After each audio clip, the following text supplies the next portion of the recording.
Hi, this is Buzz Burbank, and I never listen to None Taken. This is recording now. Oh, sorry. Okay. Okay, No, it's fine. Can I ask you a question to start the show? Please, let's do tell. Do you remember that movie Teeth? Teeth? Yeah. I remember Saw. I don't remember Teeth. It was the one like late 2000s. Where there's a girl and she has teeth where you wouldn't expect them to be. You don't remember? There's a horror movie? No, I don't think I ever saw that. Whoa. Well, this is going a different direction. Okay. So, yeah. So there's a movie called Teeth. And I can guess where they are. Oh, you can? Okay. I can guess. Because, you know, those movies always deal with, like, you know, the virgin or, like, the, Sure. You know, you shouldn't be having sex, so that's the one that died.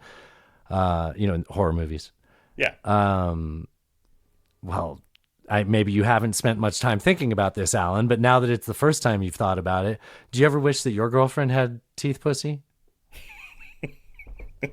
I haven't spent any time at all thinking about that, and now that I have, I do not think You don't wish that? I mean, sure, if she's like 18, 19, 20, yeah, that's going to hurt, but by like 30, I mean, as long as she's into blowjobs and anal, I'd try out those pussy molars. Oh, God. Should we hit record? Yeah, 1, 2, 3. All right, you ready? I am ready. Brought to you by Mountain Dew. Hard We're never Mountain gonna Dew. get a sponsor. No, not after that. Sorry for talking over you, Red. All right, well, you want to start a show? Let's start a show. That podcast is filling your head with garbage. No offense taken there. Well, it sounds like none taken.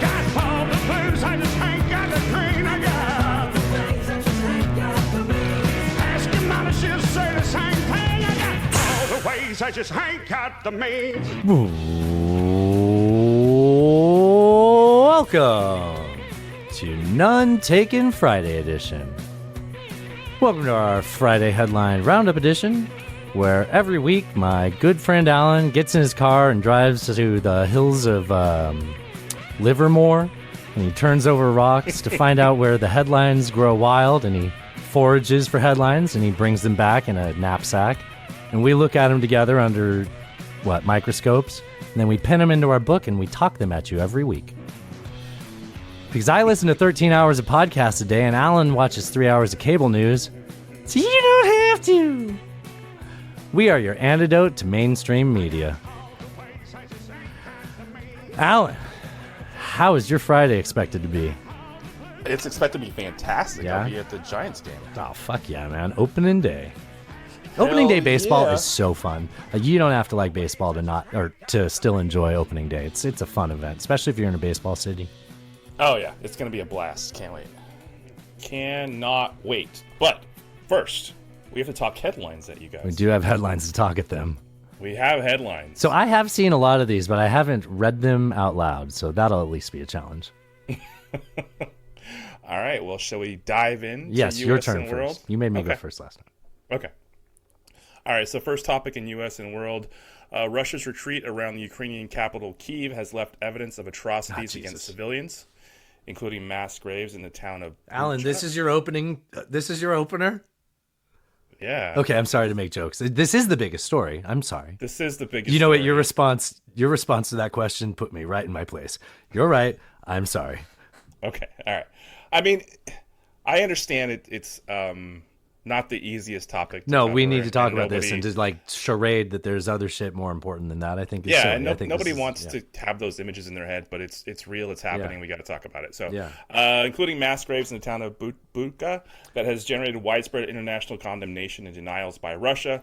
President Biden said Russian President Putin should be tried for war crimes, citing evidence of outrageous atrocities committed against civilians in that Ukrainian town.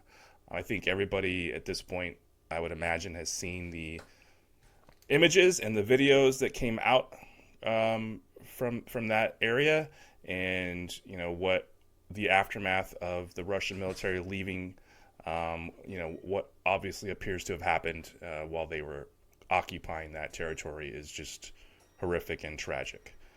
Yeah, I mean, we talked about it a little bit on the Sound Show on Wednesday, but we purposely wanted to save it more to talk about on this show. So, you know, the the initial story broke, at least the way me and you receive our media, it was broken as, hey, this hasn't been corroborated yet. These images are graphic. Watch at your own, risk. And also, like, just, I'm not telling you that I know this is true, but if you're interested in knowing about this, here. Kind of like when there's like a beheading video and you're like, well, I don't know which ISIS group claimed this yet. It's not quite the same, but it's kind of like that, right? Like you're just like, okay, I know that it's true. Don't need to, I know that this is happening. I don't know yet if it's true, but it's important to not bury your head in the sand because there's gruesome details. So, a mayor of that town, her son, and I believe her husband were all, they disappeared, and then they found where they were disappeared to. And her husband was in like a cistern or something, like a well. Like a well. Yeah. Hands tied, looked like a belt around his neck. Who knows? Gunshots to the head. Signs of torture. And this is what you've seen repeatedly across all of these, and, a mass grave of 295 people, I believe. And this is what we're seeing in a suburb of Kyiv. When you go to Mariupol, we already said that on the Wednesday show, but, when we get to these other cities that have been besieged, there haven't been reporters in there documenting any of that. So those soldiers that felt free enough to go ahead and dehumanize these people under more scrutiny. A lot of the people that were killed, that's been speculated that they were shot because they were on their phones and they thought they were giving away Russian troop positions. Dude, you don't kill civilians. Like, that's not, like, this is barbaric. And, when you're in a spot where there is no coverage of what's happening there and what they think they can get away with in that scenario, and I'm not under the impression that war is supposed to be someplace where that doesn't happen. And there's, I always pronounce it wrong. The Miley massacre comes to mind. I know that there's this is why we don't want war. Yeah. No, I agree. And to your point, it's entirely possible, and in fact, very likely, that we will see even worse atrocities when we get to some of these other cities that have been occupied by the Russians. It's horrific, and yes, there are international laws that are supposed to govern the way wars happen. But when you hold nukes, then you don't have to face those judges because they'll be like, never mind, we don't want you to put your nukes on us. Yeah, so while these are war crimes, it seems not all that likely that anybody will eventually be held accountable for them. The one thing that we can say is that they probably won't be able to travel anywhere outside of Russia, maybe China, but pretty much nowhere else. India. They're going to be locked. Well, there's the economic agreement. There's the what's it called? It's Brazil, India, BRICS. Brazil, India, China, Russia, Singapore, Korea. It's not Singapore. Yeah, okay, Korea. Yeah, that might be right. Yeah, Singapore. Singapore's like, excuse me, no, we would like our authoritarian free market. Yeah. Don't chew any gum. Yeah. Okay. Can I do the minute? I feel like we should move on to the next headline. Sure. So Germany and France announced the expulsion of Russian diplomats following the reported Bucha atrocities. I said this when we had all these events happening in cities in Wisconsin, and I was struggling with Kenosha. I always call it Kenosha. And there was another one. I don't remember how to say that name, but I'm getting really tired. That's it. I'm really getting tired of having to learn how to pronounce these Ukrainian cities. Bucha?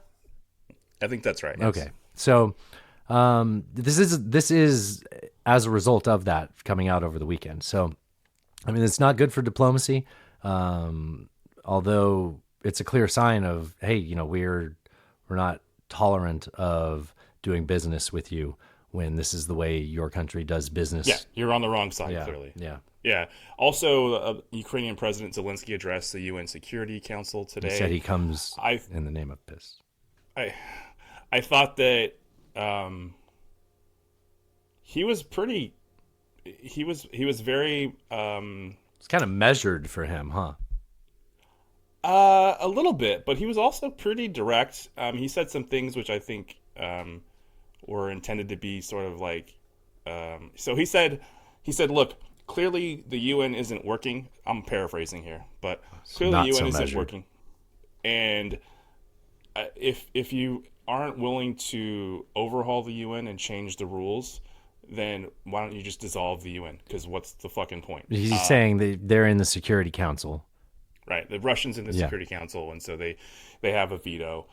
They're a permanent member, and so essentially his argument was, look, if we look at the past decade and a half, the UN has been ineffective at stopping the U.S.'s war crimes because they're on the Security Council. The UN, I mean, that is a good example, it's fair. But his argument was that the UN had been ineffective at doing what it was ostensibly set up to do, which is to preserve the peace. Right. When you have Russia invading Crimea, Georgia, Chechnya, all that, right? Or military taking over. I don't know what you're talking about. No, the military. But come on, Myanmar. Myanmar, yeah. Yeah, Burma. Yeah. No, he talked about other countries as well and said, look, the UN's been ineffective at stopping any of this, so, essentially, what is your point? I think that was a pretty direct hit at the UN generally. He didn't pull a lot of punches. He actually, I don't know if you actually listened to the speech. I did. No, I only read summaries. I didn't even read the whole thing. I was busy, man. He was speaking pretty quickly, so fast that the translator was having a little trouble sort of keeping up, actually. I did watch a little bit on Twitter, and I remember thinking the translator sounded overwhelmed. Yeah, you could tell he was pretty impassioned, which you would expect. I mean, I imagine, right? Yeah. Yeah, I can't believe he's made it this far. It's impressive. All right, next we topic. Should move on. Russian President Putin signed a decree stating that foreign buyers must pay for gas in rubles, seen as an effort to boost the Russian currency. Europe signaled it will not comply, though the immediate impact to gas supplies remains uncertain. And then they didn't enforce that immediately. Have they enforced it yet? No, and Germany is like, this is blackmail, and we're not going to go for it. So, what does that mean? Does that mean they have to have rubles in their account and hand it to them, or they have to pay it in a conversion into rubles? I actually don't understand that. Well, they would have to convert the currency that they have into rubles to buy it, and in doing so would prop up that currency. I understand. Okay. So, they should just go down to a payday advance place and do it. That would be perfectly fine, yes. All right, I think that's enough on that one. You want to go to 4? Yeah. Ukraine sent a convoy of buses to Mariupol last week to evacuate citizens and deliver aid. This was after Russia declared a one-day ceasefire in the besieged city. And guess what they did this time, Alan? What'd they do? They didn't start bombing the corridor once they told them they could get there. Yeah, I mean, this was actually somewhat successful, which was nice to see, although I guess if I were a citizen stuck in Mariupol, I don't know how much I would trust any sort of, humanitarian ceasefire. But yeah, they were able to get some people out, so that's good, because Mariupol is definitely, they have bombed the shit out of that city. They have no power, they have no gas, they have no cell phone, they got nothing. Yeah. They are, boiling snow to make water. It's pretty horrific what's happening there to that population.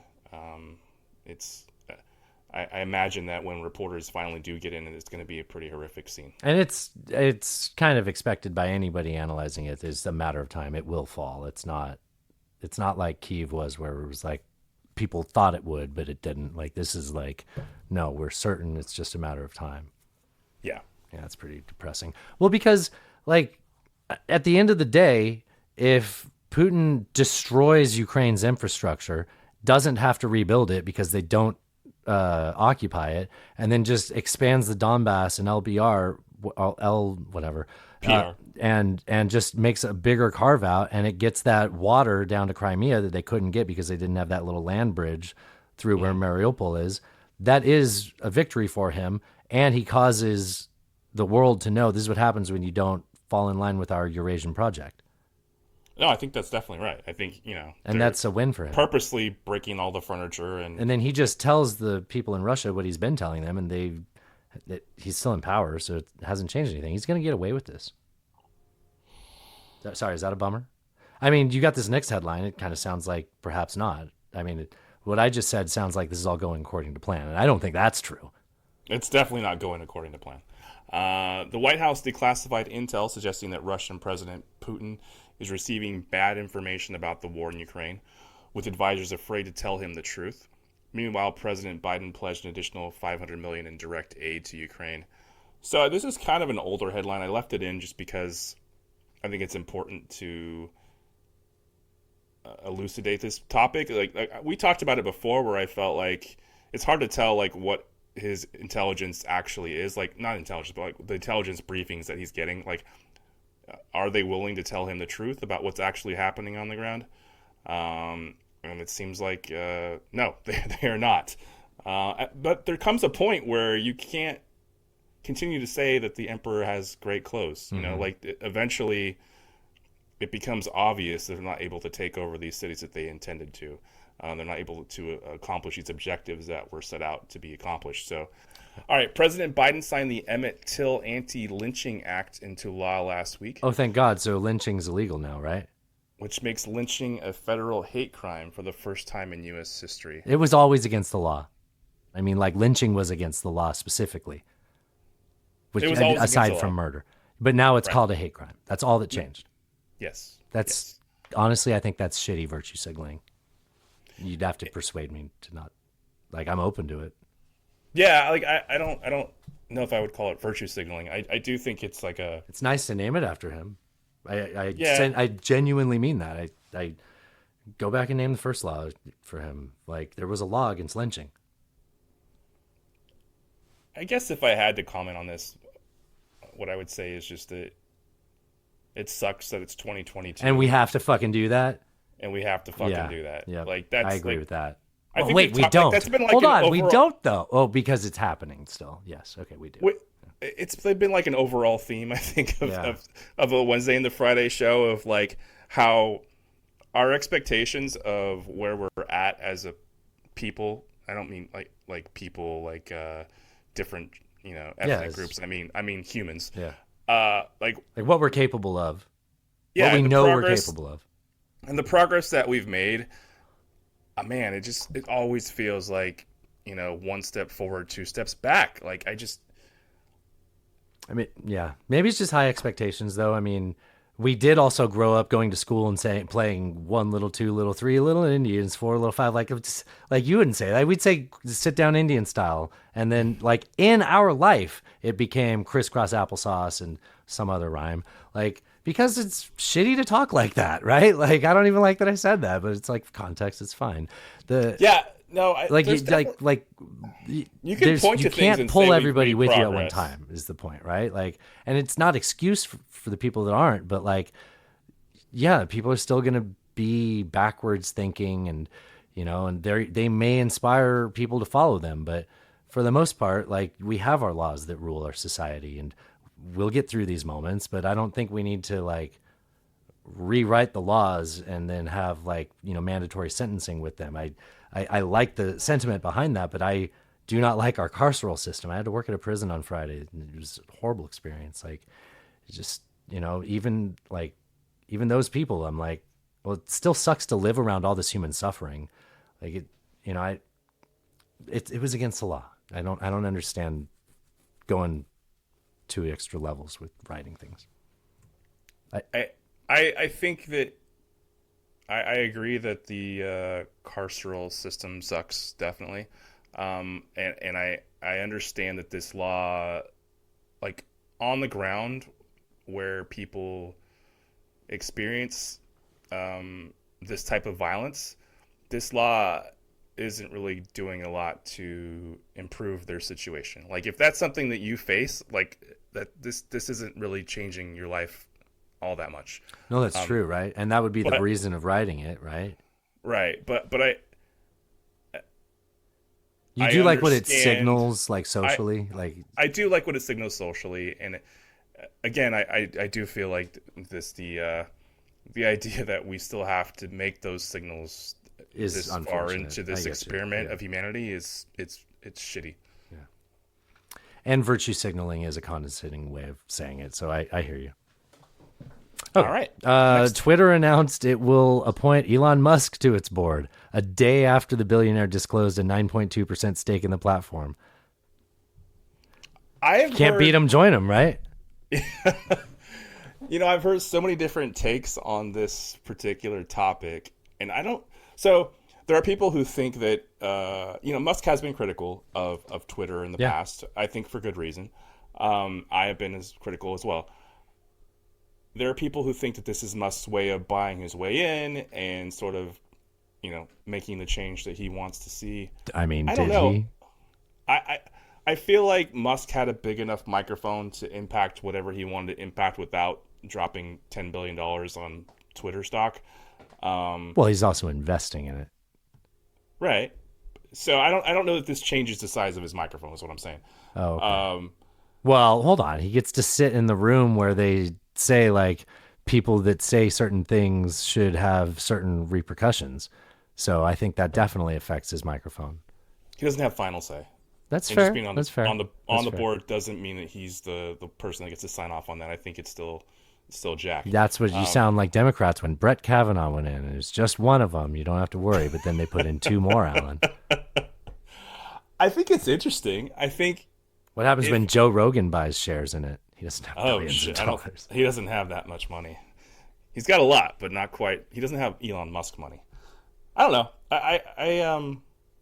I'm not too alarmed by it. I've seen people on both sides of the aisle express alarm, about this. People take their Twitter very seriously, which I know. I don't. So I'm like, I mean, I get it. It's important to communicate, and there's a whole audience there and an ecosystem. But I use Twitter. Like, I don't really post there, but I use it to get information. Same. Sometimes it's fast. Yeah, that's where I get a lot of my audios because it plays better.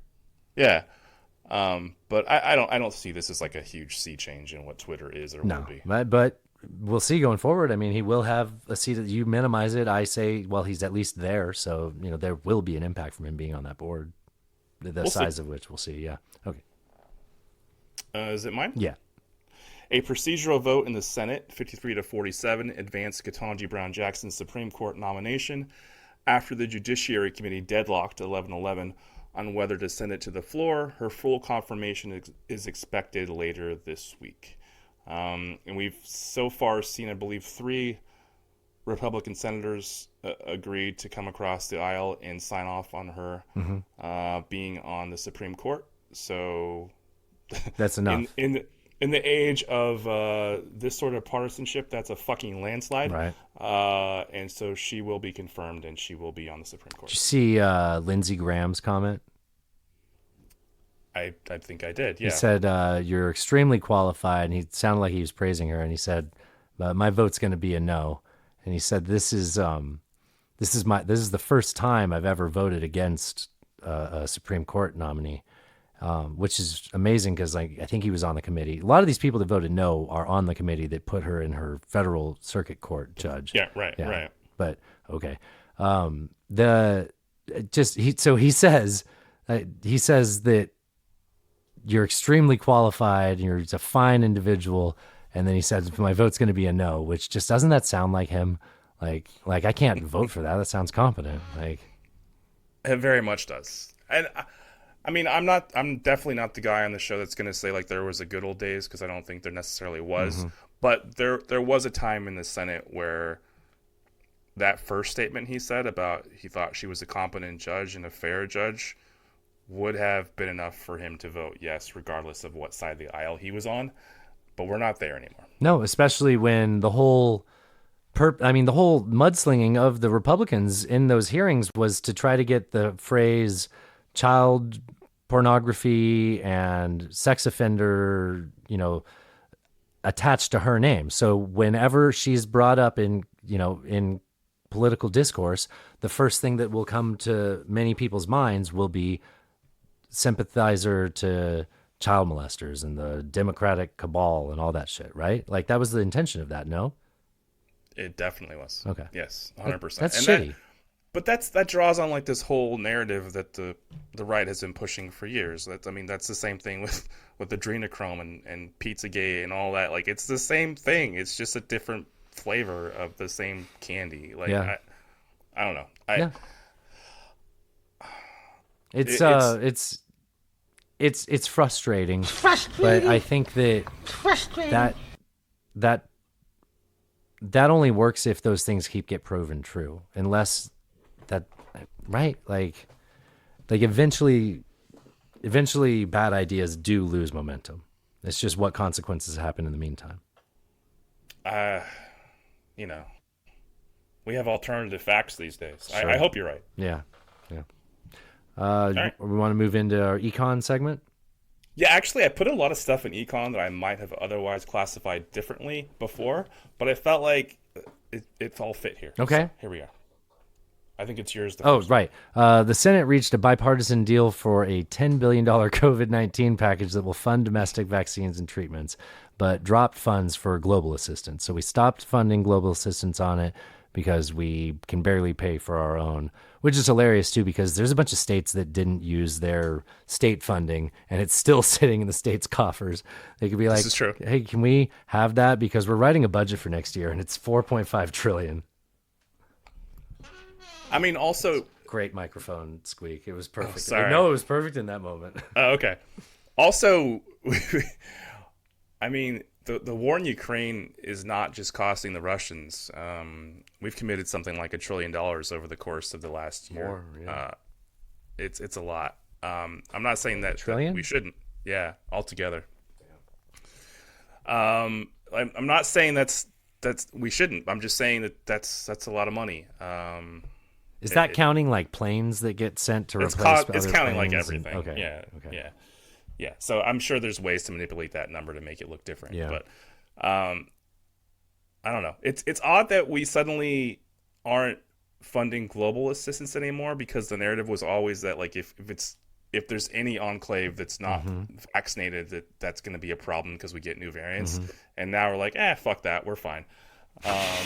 You know what I mean? Like, yeah, but it also sounds like we can't afford to fund our own shit, because that's what happened last week. This is a follow-up to last week's headline. It is. It's funny. I was talking to my friends at that show last week, or over the weekend. Yeah. And they were like, it feels like COVID just fucking we're on to Ukraine. Disappeared overnight. Like, what the fuck happened to COVID? And I'm like, yeah, you're right. You're right. Putin did win one war. All right, We'll apply the rest. It's your turn. The U.S. economy added 431,000 jobs in March, below expectations of 490,000, following a revised increase of 750,000 in February. What are these revised numbers?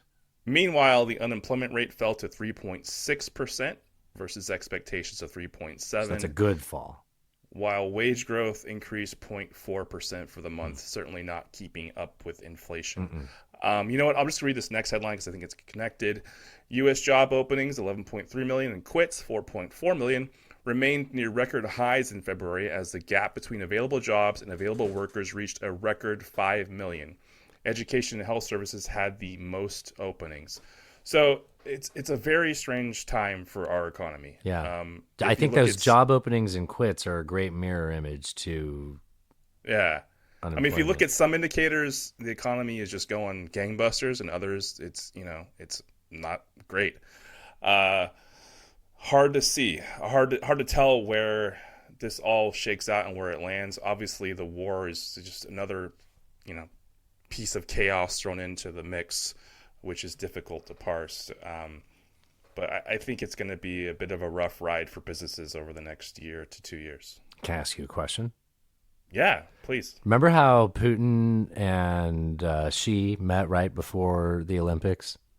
Yeah, they were best. They exchanged BFF bracelets. Right, but they had like that joint statement about like war and stuff like that, and they kind BFFs. of reannounced their unity. They like what is that? They said there were no limits to their extent of their cooperation. Yeah, they renewed their vows. Right. Putin was like, hey, I'm going to do this war in Ukraine. He obviously told him. There's no way he didn't tell him. And there's she clearly like put him up to this, right? She was like, you should totally do that. Maybe the world will stop hating on China for at least like a month or so. Like she put him up to this, right? I don't know if that's true. I 100% believe that she knew what Putin's intentions were. And I think there's reporting that shows that she said, like, hey, if you're going to do that, just wait till my Olympics are done. Like, don't get in my news cycle. So I think that was definitely a thing. I don't know that, how much she anticipated what this actually would look like and how much Putin, like, because obviously Putin's vision of what was going to happen is very different what all than of our what's fears actually were. happened. All our fears were this was going to be a devastating defeat in less than a week. Instead, It's been, a humanitarian crisis for over a month now. Almost 5 weeks at this point. Yeah. Okay, yeah. My turn on the next one or your turn? My turn. President Biden ordered... Wait, were you done? Yeah. Okay, sorry. President Biden ordered the release of 1 million barrels of oil per day for the next 6 months from the U.S. Strategic Petroleum Reserve. This is an effort to curb gas prices, and it's the largest ever reserve drawdown announced. And it won't really make that much of an impact, but I'm glad that we're using these reserves in a time where it may be effective. I mean, what else were you holding it for? Yeah, Please don't answer that question with a worse catastrophe. Well, you're holding it because in the past we were very dependent on outside sources for our energy markets, and we're not so dependent anymore, but a little bit still. But we were holding it in the event that OPEC. Saudi or whatever decided they weren't going to send us oil anymore. This is. I think I've talked about this before. 1 million barrels is not that much. But we were getting 10. We were 10% of our oil was coming from Russia, or maybe a little less than that. So is this going to impact it at that level, or at least mitigate it enough? Because prices are coming down a little, but they've sort of stabilized, still higher than before. It'll help a little. It's not that much. I'm telling you, these states can get much. California is saying, Alan, did you hear about this? Your governor is saying, like, oh, the price of gas is too high. Not saying we're going to get rid of the tax on it. Saying, what we could do is we could start subsidizing people and paying them to help them pay for their gas. Like, we just covered this in our last show. When you pay for something as the government and you subsidize it, people will now not spend that money on that gas because that was paid for them. And then they'll go spend money on other things. And like we saw in 2020, you buy a bunch of fucking TVs that'll artificially inflate that market. It just causes chaos when you attempt to manipulate things. We've had enough experiments on this. Like the proof is there and we're just ignoring it. And California, of everyone, should be able to recognize that. I do want a new TV. Okay, but they're not right. They're not. Your governor is not accepting reality, and it's very bothersome. You're gonna get your gas check, and you're gonna buy a new TV. I'm gonna get my gas check. Okay, all right. I hope. What about all the people that don't use their car? Okay, I kind of feel like we should skip these next two. Go ahead. Would you want to go to break? Oh, what? Yeah, let's go to break, and we'll come back with science and other news and media. Okay. And Teddy. Yeah. All right. Yeah, I'm good. All right. Cheers. Cover for you in sequence. Oh, drive safe. We're getting way too comfortable at this. This is the B-side of our platter, sports fans. And I'm singing just for you, covered in sequins. In the canyons of your mind,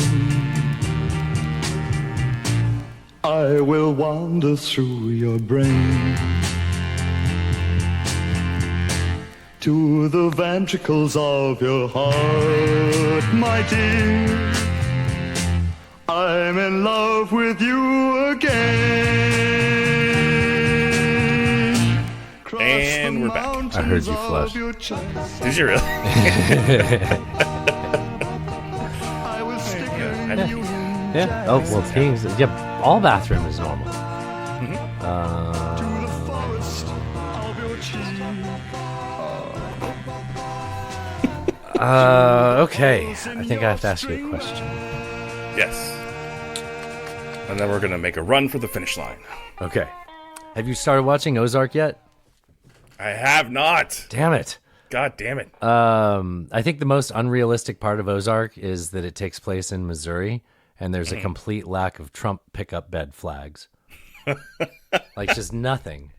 She even mentions that and I think the first season she mentions that she worked on Obama's campaign, and it's like, so we know that it's that reality, but there's just no one in the Ozarks with a Trump flag. Yeah, that seems unlikely at best. Kind of ruins credibility of the show. All right, should we get into science? Yes. My turn? I think it's your turn. Yeah, why not? An international team of scientists sequenced the full human genome for the first time, reaching a key milestone in a decades-long effort that could lead to new discoveries in areas like aging, cancer, heart disease, genetic diseases, and human evolution. Alan, is this headline from like 2010? I thought we did this, so it just wasn't complete. It was like we did a quick pass. You know what? When I read this headline, I was exactly there with you. I was like, "What? We already did this." Yeah. So in what's 23andMe?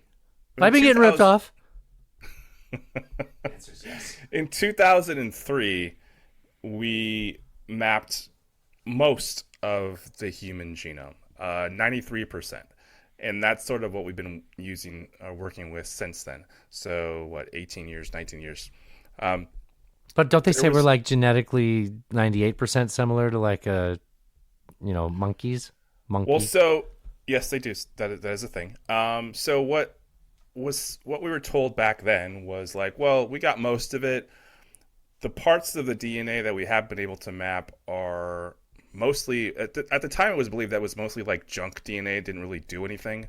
And it's actually been described as like the dark matter of the genome. What?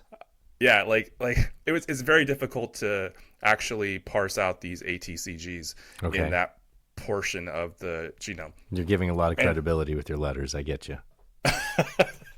Anyways, so we over the last couple of decades have invested quite a bit, and we've actually managed to just recently, within the last couple of weeks here, have been able to map the entire thing 100%, including this sort of dark area of the genome. And it is now believed that actually that part of the genome does do things. And now that we've kind of illuminated it, that we're going to be able to make some further breakthroughs. Like they're talking about with genetic diseases, yeah. Exactly. Is there a timeline on this? It's always 5 to 10 years. It always is. And you check back in. 5 minutes, Turkish. It was 2 minutes, 5 minutes ago. So it's going to take time, but this is still progress. So I wanted to highlight it. That's really interesting. I actually felt like that was a headline I didn't look into enough. I was like, I thought we already did this. Cool. I'm glad you finished it. So there was a lot more to that. Thanks. Yeah. All right. The Hubble Space Telescope captured a photo of the most distant star ever seen. Hubble? Nobody cares about that. We like that homophobic space telescope. Assisted by strong gravitational lensing from a cluster of galaxies in between. So yeah, it was funny that this was the Hubble, which is essentially... That's the old chick. Yeah, I get it, man. She's moving on. That's fine. Eventually, the Hubble is going to be sort of inoperable in a very near future. And then the James Webb will take over, although, as you mentioned, there's some issues with the Scopey McScopeface. Hey, do you want to explain this? Yeah, I think you should. So James Webb is the name of the newest space telescope that we've been celebrating, and the namesake turns out to be a huge homophobe and was a part of the State Department and led McCarthy, what they called it, like the Pink Scare. And then he apparently used similar tactics when there was a similar purge in NASA in that administration from 61 to 68 when he led that. But it also coincided to the program that led to us getting on the moon. So this is like a Werner von Braun thing. I mean, maybe that's a bit of an extreme comparison, but it seems like he's not that great of a guy, Alan. It just turns out you're not supposed to have heroes. As it turns out. This has been a ongoing problem in our century where we name stuff and then we're like, oh shit. The guy was an asshole. Yeah. God damn it. Yeah, you can't have Jared selling your subs. Clearly not. So yeah, another example. I thought it was cool that Hubble got a cool picture on its way out. And they use gravitational lensing, which is something that is like a newish discovery too, right? Yes. That's cool. Definitely. So what do you rename the telescope if you're not going to call it Scopey McScopeface? I mean, I would vote for Scopey McScopeface. I hope they open it to that.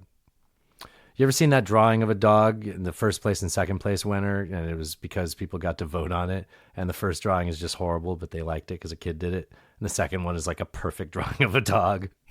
That's what Scopey McScopeface makes me think of. Bodie McBoatface. Your turn.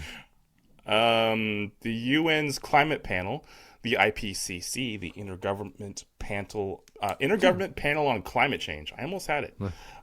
Released a key report on mitigating climate change yesterday, saying emissions must peak by 2025 to limit global warming to 1.5 degrees Celsius or centigrade. 2025 is like 3 years from now. That needs to be really peak emissions, right? It seems really unlikely we're going to get there. Yeah, that seems unlikely. You and I both read that book about like a different way to do this. Yeah, and the consequences of that, though. Right, and then you can't stop doing that once you start doing that for fear of termination shock, which is the title of the book. Right, and then I sent you that podcast where they were actually like seriously summarizing the show, and talking about how like people are going to do this, and governments aren't going to do it. People that like can afford to. And it's like, do you just read the book? You guys just read this book. But there's people that have been doing it for years already, or putting together the organizations that will eventually do that. And we're talking about sulfur in the atmosphere causing whatever reactions lead to cloud seeding, basically, right? Essentially injecting the atmosphere with temperature changing particles that would change the temperature. Yeah, that's right. Forget the thing about cloud seeding. That's a byproduct of it. Is there's different weather. Right. So they're saying that we're not going to hit 1.5. And that we might have to accept being, larger than a 1.5% Celsius. I mean, it's almost like certain at this point. So it's like they're saying that's not the real goal. What if 1.5 isn't the real goal, but it's really the climate catastrophes we meet along the way? Oh, wow. I see what you did there. Thanks. Nicely done. Thanks. The more contagious BA.2 micron Omicron subvariant is now the dominant. Did I nail that, Alan? Nailed it. Is it worth going back?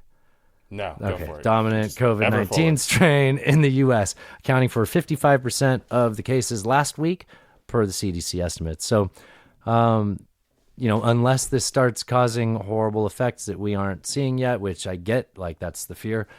This is just more evidence that it is now like perhaps we've been infected with it. Had a scratchy throat the other day, went away the next day, and perhaps that's what it's like to catch this now for healthy people on average. Just people with immunocompromise. I get it. I'm not it's a disclaimer at the end of each sentence. It was fun for me doing this show, and so I organized the headlines for the Friday show, and we've been doing this for a couple years now. I think I see where you're going with this. Not necessarily in this format. Yeah. But I have had a COVID sort of headline section in the news for pretty much since we started this show. Yeah. And I put it in science this week because you know what? We don't need a COVID chunk anymore. That's nice. Hey, Shanghai, they're still doing rolling blackouts, or are they good? No, they're still... Fuck, okay. It's scary when there's new COVID in China, right? Yeah, no, they're racist? Still doing that thing. No, I don't that's think where so. all the pandemics have came from. Like that's where all the bird flus have been from and everything. Not every one ever. I just mean like our last 3 coronavirus scares came from China when there's a new coronavirus. There was that one in the Middle East too, right? Oh MERS. yeah, MERS. Yeah. Yeah. I don't want to say that. Anyways, gotcha. Do you know anybody who had? Nope, not going to say that. There we go. All right, moving on. Hackers stole $625 million in cryptocurrency from the Ronin network. I love that movie. An Ethereum-linked sidechain used with NFT-based game Axie Infinity in one of the largest crypto heists to date. So what? Do you know like what proof of stake versus like? Yeah, Cardano is a proof of stake. Yeah. Okay, can you explain what that means? You're the crypto guy. I know, but I can't. Like, I just can't on the spot. I have to like sit and think about it every fucking time. So, as I understand it, essentially, there's different ways to validate that a transaction on a blockchain. Either you made a computer do it, right? Right, or you stake some capital, like skin in the game, and then you say, I think that this transaction looks legit and I sign off on it, and multiple people have to do that. So there's different ways to sort of put the effort in to give it like that a blockchain transaction is. Oh, legit. I'm saying a different thing, huh? I think we're saying the same thing. Okay. There's different ways to validate that a transaction on the blockchain is legit. Like you can have different ways of validating that. This particular, so proof of stake seems to be the least secure version, at least currently. And that's what Ronin Network was using. So essentially the hackers here had to figure out 5 passwords via various phishing attacks, etc., to make off with this $625 million. In other sort of blockchain systems, it would be way more difficult to do. Also, that would be like a very lame heist movie, right? You'd be like, okay, here's the security you're going up against. Yeah, this is no Italian job. Yeah, 5 passwords. Yeah, but like if you have your wallet like on a physical wallet, then it's not on any other. But somebody had to create a transfer, right? Is that what you're saying? Is that what they? Somebody had to create a transfer, and then they had to impersonate these proof of stake validators to say that the transfer was legit. And did they do this over, like, why was it such a large amount? Did they get this from multiple people? Oh, they got into the POS validators, essentially. Yeah, gotcha. They were able to hack them and then sign off that all this was legit before anybody noticed, essentially. But how many transactions was it? I don't know. It wasn't like 1,000 though, right? It wasn't that. I don't think it was 1,000. No, but $625 million is still a lot of that money. Shouldn't be going around in a handful of transactions, is what I'm trying to say. Like that should be alarming. But they were able to do it before it was detected, is what you're saying, because of the proof of stake validation. Because they had hacked those accounts. Yeah, yes. yeah. That's actually pretty clever now that I think about it. Yeah, so I mean, maybe that leads to greater security and maybe different strategies to validate these type of transactions on the blockchain going forward. But yeah, a little concerning. What was its involvement with that game? I don't get that. So this game, Axie Infinity, uses this currency in game to purchase items and things like that. It's sort of an example of sort of the metaverse more broadly, wherein people are buying digital assets and valuing them at higher than real life assets because it's unique. The thing that they think it's unique and valuable. So did they actually just hack into like the stored money on that game platform, basically? Like the bank for the game organization? My understanding is that they hacked into these proof of stakeholders that were and then they just validators. Facilitated a bunch of transactions, being staked to prove them. Okay, well, yeah, that's not a very good security system. yeah, I would agree. Okay, well, mine is stored on a physical wallet, and I'm not looking to sell it to anybody, and it's not a valuable enough amount that anybody would care to. Nice. All right. How's that Dogecoin working for you? I don't look at Doge. I sold my Doge. My Cardano's down. It's like 121, but I bought it at 69. Nice. I don't know what any of that means, but it's nice. That's okay. Okay. In other news, we kind of already talked about that Twitter thing. Obama visited the White House today. Did you see that? No. So to commemorate the passing of the Affordable Care Act. Oh, well, that worked out. Yeah, it was fun. They had some little fun. Did they recreate all the memes where he's like sitting there frustrated and he's like standing behind him sniffing his hair? Not exactly, but there were some fun little moments. I don't know. It was fun if you enjoyed. The tag team. Was his whole family there? No. Did he wear a beige suit? No, I don't believe so. Was he wearing a suit? He can't. He was wearing a suit. I think it was gray. Okay, that's good. Yeah, got to no beige suits. Yeah. Okay, cool. What have you been watching in your TV and stuff? All right, so I watched a movie on Netflix called Beirut. That sounds familiar. Is it new? It's like 2018, 2019. Yeah, but I'd never seen it before. Okay, who's in it? John Hamm is like star. Yeah. You saw it? I think so. Let me hear about it.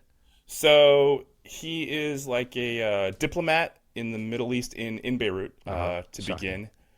And he experiences some personal tragedy, which I won't spoil.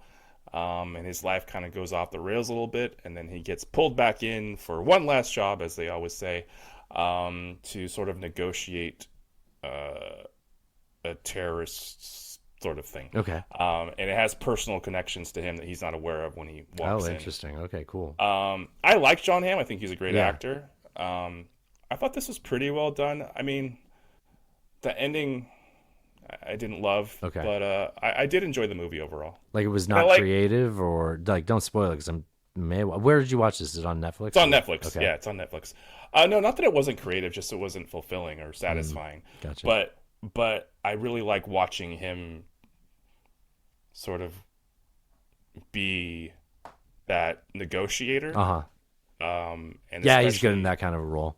He's really good in that kind of role. Like I leading the enjoyed it a lot. room. Yeah. I thought it was good. Did you get a chance to watch that Windfall movie yet? Not yet. Okay. I want to hear what you think about the end. We watched the movie The Bubble. So The Bubble is on Netflix, and it's got a bunch of stars. The tall guy from Key and Peele, Michael Key, right? He's the Key. It's Key. Okay. Yeah, I think it's Key. Because Jordan Peele did the Get Outs. So the premise of the movie is it's called The Bubble it's a Judd Apatow movie. So his wife's in it, obviously. His daughter's in it too. There's a movie being filmed during 2020, like in March of 2020, and the idea is the safest place on earth is a film studio because everybody's getting tested and they're all going to live in their bubble. And there's unless Alec Baldwin is there. Yeah, no, fuck Alan, shit, wow, spicy. Oh, we're trying to bring this plane in for a landing, and you're dropping bombs. I couldn't resist. I know, that was a great one. When I don't even remember what I was saying. I got this though. They make plenty of spoofs about all kinds of satire of the scenario, kind of like the health and safety people on set, making sure like tackling you if you're making contact with someone else, which is kind of funny. I don't know, man. At times it was like a little too real still. But then also it wasn't quite funny enough. I don't want to shit on it too much because I kept falling asleep, and I think it's just because I was tired, and I think it was after we had sushi and worked on the house. But I mean, it's on Netflix. I'll probably pick it up again, catch the ending. I didn't hate it. But does it feel like The Onion did it, or? Yeah, sort of. I mean, it's definitely a Judd Apatow movie, but it almost had like, I can't say this better than, it has like a TV type vibe to it. But his shows always have those sort of like, which one of who did all those 80s movies? Is it John Holmes?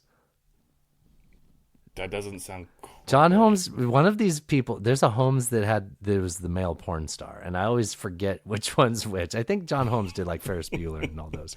And Apatow movies are all sort of reminiscent to that sort of feeling. And this has that doing a spoof of making a movie, which is sort of an odd layer on it. I don't know. I'll watch it again with a different set of eyes. John Holmes was a porn star. So. Damn it. Who did all the 80s movies? I don't know. Holmes. Who did 16 Candles? 16 Candles. Director? Yeah.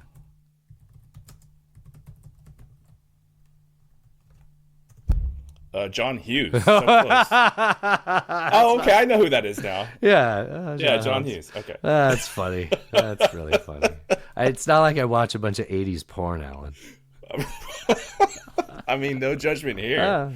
If you like mustaches, weird. It's fine. Like, whatever. Send a pic. I also watched Death on the Nile. That was on Hulu. So it's the Agatha Christie book. I heard a lot of bad reviews about it, and the way it started, I wasn't too into it. But we got to the point where the detective part of it starts happening, and it's, the fast pace. So you wouldn't have done this because of this, and you were here on the night of that. So tell me what happened. Okay, and the gun was where, and the accusatory French detective investigating and interrogating every member on the boat. Of course, it's that part is fun. So this is like a remake, right? Yes. It's been done. Yeah, it's been done a lot, right? At least once. And And it's got a lot of actors in it. I want to say Humphrey Bogart was in a version probably. of this. Russell Brand is the doctor in it. That was weird. I was like, is that Russell fucking Brand? That might take me out of it a little bit. It won't. It's going to take you out of it with the fact that it's not bothering you. You're going to be like, this isn't bothering me, and it should. That's bothering me. Okay. Once they kind of get into the whodunit of it, it becomes compelling.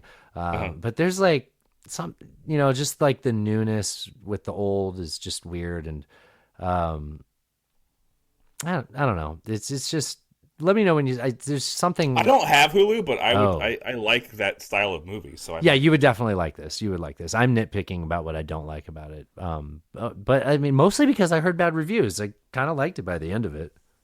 Okay. All right. But you also know the story too. I do. You've seen it. Yeah. Can we get into America's favorite party game? It's Teddy time. All right. Every week I bring Alan 3 quotes. Alan has to choose between them. 2 of them are Noam Chomsky, but 1 is noted letter writer and sender Ted Kaczynski. It's harder than you'd think. Alan? It is way harder than you would think. All right, let's begin. Quote number 1. Contemporary technology could be used to eliminate ownership and management of corporations, eliminating the role of management. It could be used for that. People aren't developing technology for that purpose. Okay. Power depends ultimately on physical force. By teaching people that violence is wrong, except of course when the system itself uses violence via the police or the military, the system maintains its monopoly on physical force and thus keeps all power in its own hands. Oof. I mean, I feel like that's Chomsky, but okay. Number 3. Modern science and technology can relieve men of the necessity for specialized, imbecile labor. They may, in principle, provide the basis for a rational social order based on free association and democratic control, if we have the will to create it. Okay, I'm saying the third one is definitely not Teddy. Okay.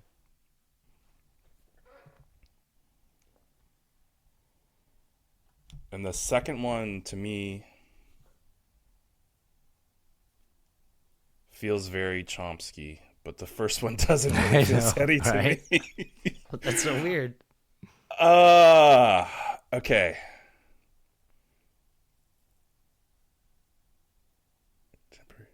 All right, I'm going to say, because I just don't see that first one, it just doesn't sound like him.